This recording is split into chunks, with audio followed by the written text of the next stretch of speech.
In a world turned upside down, where chaos, famine, disease, and war rule the planet, one hero will emerge. His name? Don't say it's Iggy. What? How did you know it was Iggy? Don't be a dummy.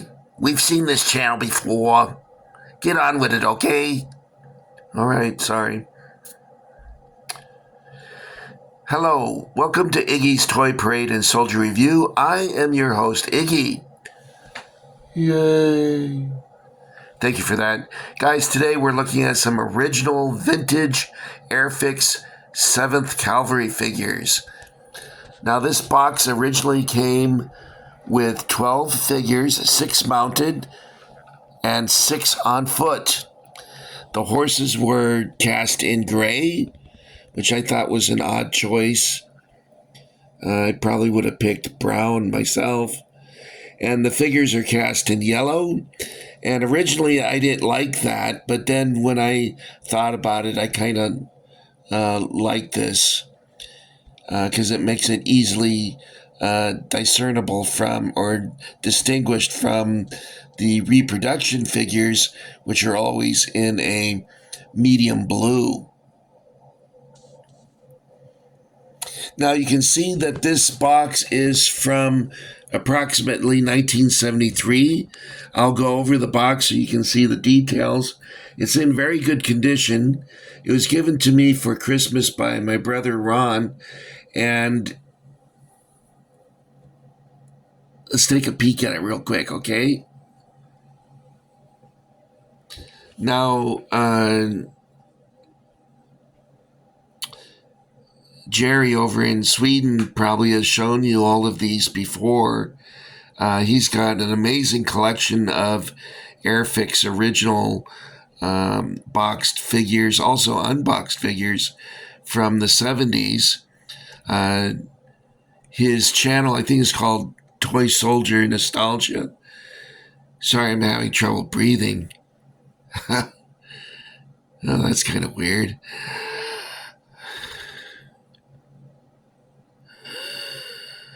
I wonder what's causing that. Anyway, let's move on. I don't want to stop since we got started here. Let's see. Oh, I was talking about Toy Soldier Nostalgia. A really nice fella, very pleasing personality, and he's quite knowledgeable about 1970s toys, and his focus is especially AIRFIX and Atlantic plastic toy soldiers.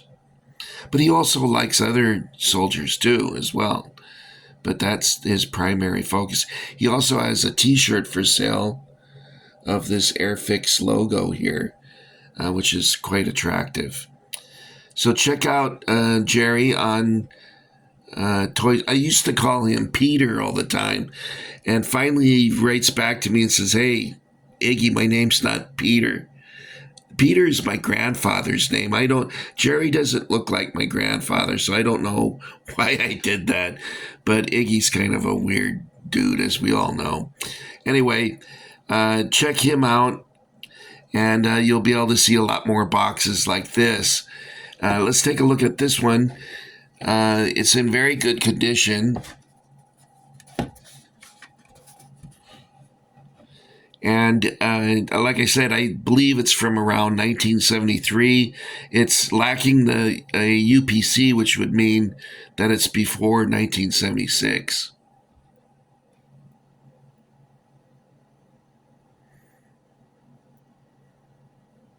And it looks like it's done in English and French. My dad spoke French. He was quite good at it. My mom would get all excited when my dad would read poems to her in French. She thought that was really sexy. Oh, look at that. I didn't notice that. There is damage on the box. This is probably where there was a price sticker that someone ripped off. Although it looks like it may have been ripped off recently because this is not browned or changed in color yet. And it appears to be some damage here. Other than that, the box is in really good condition.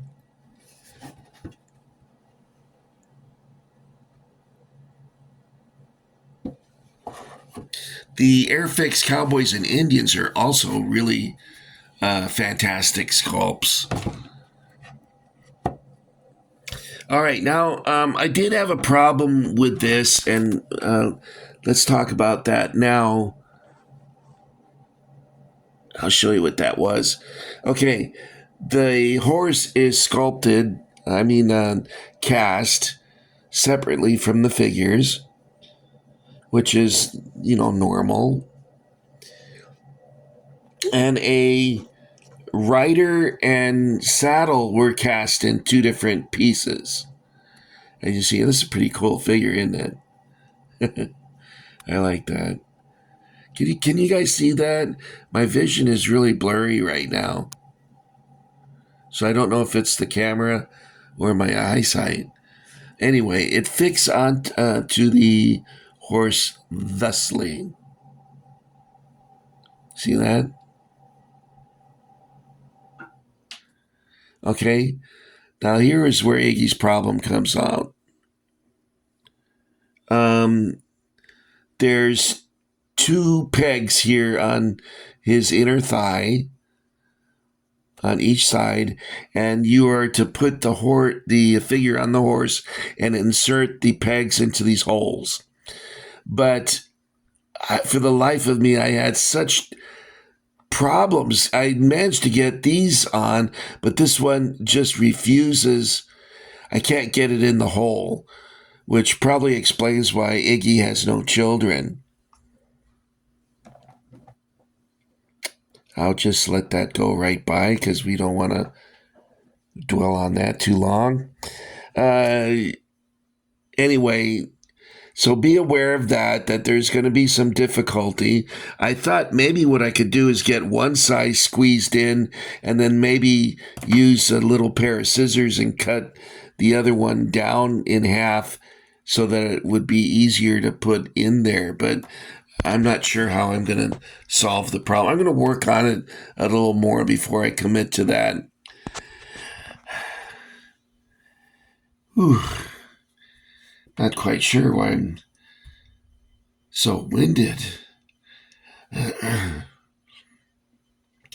Okay, you guys. I've talked about the 7th Cavalry many times before.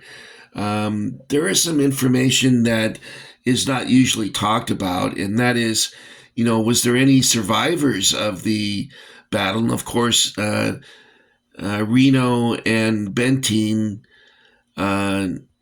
Major Reno and Captain Benteen survived because they were, Custer before the attack had instructed Reno to attack the village on one end and Benteen to go to the west to make sure none of the Indians escaped that way.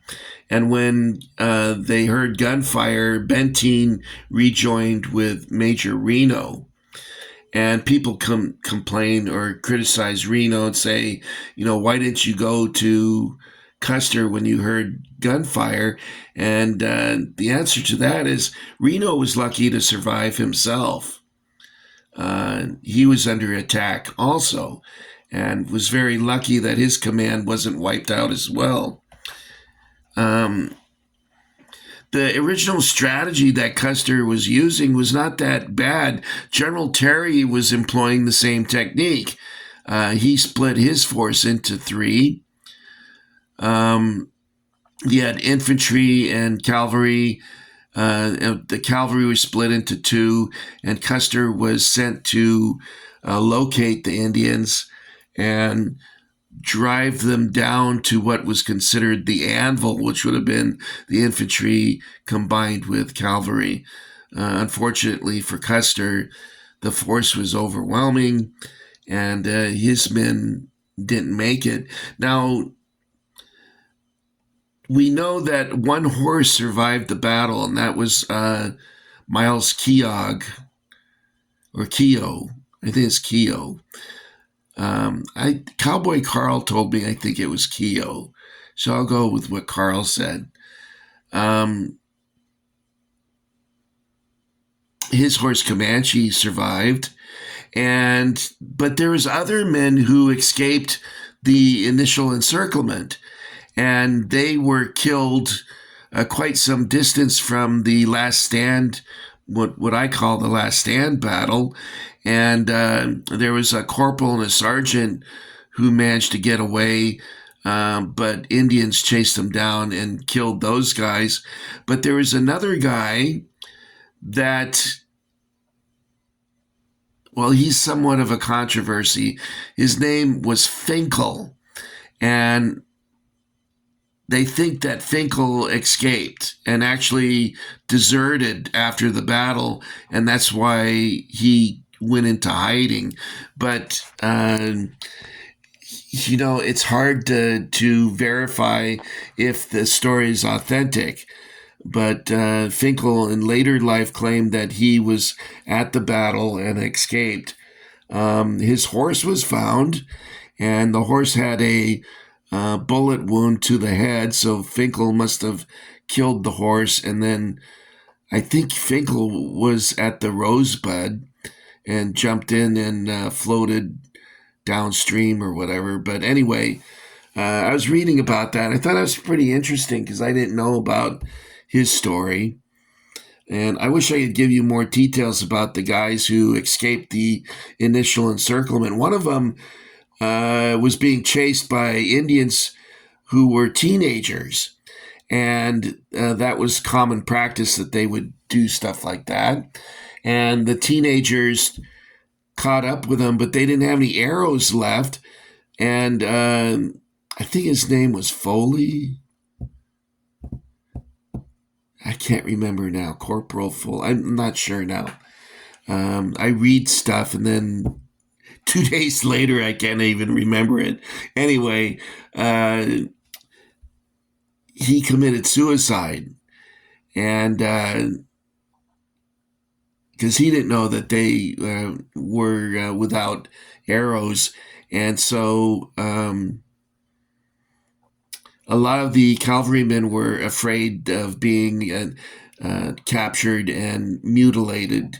And a lot of times they would be still alive and be scalped, and none of them wanted to experience that.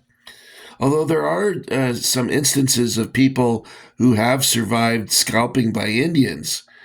And man, their head looked really terrible. They should have worn a wig. I hope they did, because the picture I saw was pretty grotesque. Anyway, the cavalry guys you see here have their swords, and they didn't, from what I understand, that they didn't go into battle with their swords. They were left with the wagon train or left back at the fort. I'm not sure. But you can see here that they all have swords. They did have a Colt single action firearm, which you can see here. And they had an 1873 Springfield trapdoor carbine, which you can see. I can't see it. I can't see. Here, let me get a guy with a carbine. There you go. It's the 1873 trapdoor carbine. And one of the problems with the carbine is that when it became really hot, the rounds would get stuck in the, after it was fired, they wouldn't be, you couldn't eject it. You had to use a knife to peel it out. And so that was an issue for the cavalrymen. Also, the Indians, they weren't completely armed, but the arms they did have were probably superior to those of the cavalry, because they had 1866 Winchesters, and they also had other captured rifles and Henry carbines and whatnot, repeating rifles. Anyway, these figures are pretty cool. Now, when you were a kid, you probably did what most kids did and used this guy as your Custer, because he looks pretty dang heroic there.